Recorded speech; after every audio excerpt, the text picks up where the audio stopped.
মুক্তিযুদ্ধে তার পরিবারের অবদান নাই, না তার পিতার, তার না নিজে।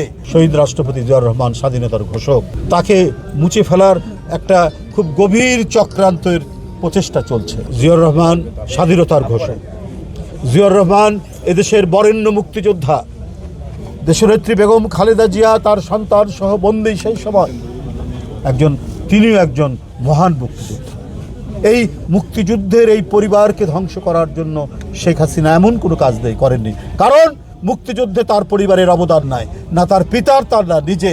তারা পাকিস্তানি শাসক গোষ্ঠীর আশ্রয়ে প্রশ্রয়ে ঢাকায় অবস্থান করেছে। এই কারণে এই প্রতিহিংসা। কেন জিয়াউর রহমান স্বাধীনতার ঘোষণা করলো? কেন তার স্বাধীনতা ঘোষণা নিয়ে তার পরিবার, তার স্ত্রী, তার দুই পুত্র বন্দী অবস্থায় রইল? জনগণের মধ্যে তার এই যে দেশপ্রেম, সেই দেশপ্রেম এবং জনপ্রিয়তা শেখ হাসিনা কোনোদিনই বরদাস্ত করতে পারেনি। তাই একের পর এক যন্ত্রণা দিয়েছে। তার জ্যেষ্ঠ পুত্র আজকের প্রধানমন্ত্রী জনাব তারেক রহমান, তাদেরই আন্দোলনের ফসল শারীরিকভাবে তাকে অত্যাচার করেছে। তিনি চিকিৎসার জন্য চলে গিয়েছিলেন লন্ডনে। আজকে কি হয়েছে? জনগণের ধাওয়া খেয়ে পালিয়ে যেতে হয়েছে শেখ হাসিনা। আজকে সেই তারেক রহমান, শহীদ জিয়া এবং দেশনেত্রী বেগম খালেদা জিয়া মরহুমা, তার জ্যেষ্ঠ পুত্র আজ প্রধানমন্ত্রী, অত্যন্ত জনপ্রিয় প্রধানমন্ত্রী। জনকল্যাণের সমস্ত যে কাজ, সেই কাজগুলো একের পর এক ক্ষমতা নেওয়ার 2-3 দিনের মধ্যে থেকে বা শুরু থেকেই তিনি ইমপ্লিমেন্ট করছেন।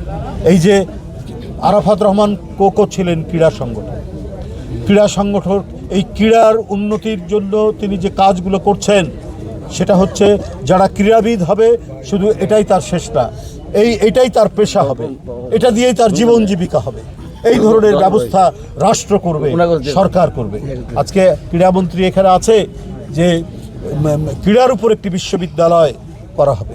আজকে আমি মনে করি যে প্রধানমন্ত্রী জনাব তারেক রহমান এবং তার একজন একান্ত সহকর্মী হিসাবে, সতীর্থ হিসাবে, অত্যন্ত যোগ্য ক্রীড়ামন্ত্রী এখানে তার যে আরাধ্য যে কাজগুলো, সেই কাজগুলো সুসম্পন্ন করবেন।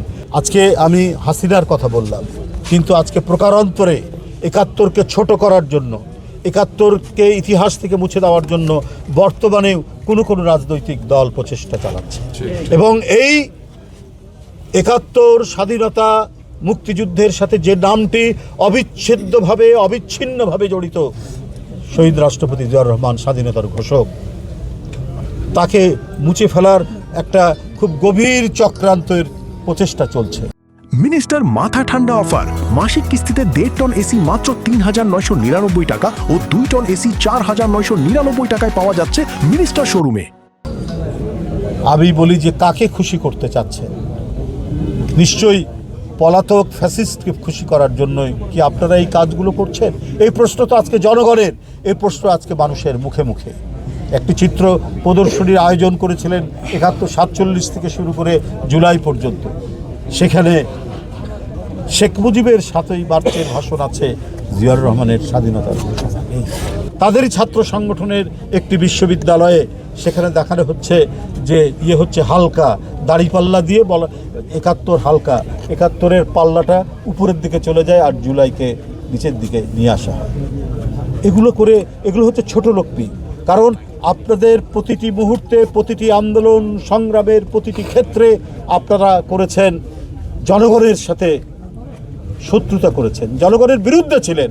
৭১ ছিলেন, ৯০ ছিলেন, ৮৬-তে ছিলেন, সব সময় আপনারা সেই ভূমিকা রেখেছেন বলে এখন জুলাইকে আপনারা ক্যাপিটাল করতে চাচ্ছেন, পুঁজি করতে চাচ্ছেন। কী ভূমিকা ছিল আপনাদের? আমরা তো প্রকাশ্যভাবে জনাব তারেক রহমানের নির্দেশে বারবার ছাত্র নেতাদের কমপ্লিট শাটডাউন, বাংলা ব্লকেড, প্রত্যেকটি কর্মসূচিকে সমর্থন করা হয়েছে বিএনপির পক্ষ থেকে।